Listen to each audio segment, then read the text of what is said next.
often have you been approached in the pit to sign this petition or sign up for that club?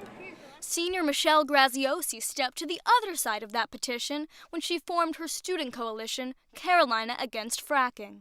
So out there in the pit, it's really interesting to get a pulse of who knows what about fracking. So when we're petitioning, we usually say like a one-liner to try and get people's attention. So sometimes we could say, hey, do you have a second to stop fracking?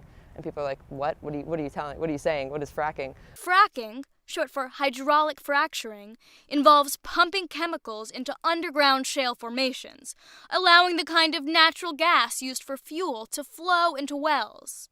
And the General Assembly is close to making it legal after Governor McCrory released the 2-year ban. There's already been over 8,000 leases signed for lands by natural gas companies to start fracking. Those are in Chatham, Moore, and Lee counties, and some of those locations are awfully close to Jordan Lake.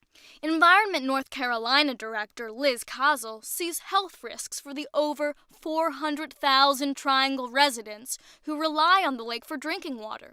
Now, given that our shale gas resources lie much closer to our water resources than in any other state where fracking is currently existing, we're at an acute risk for water contamination as a result of drilling. Amy Rosen is the political coordinator for Congresswoman Renee Elmers, and she supports the pro-fracking legislation. We know that job creation in the economy is very important to North Carolina, as well as becoming independent from foreign oil sources.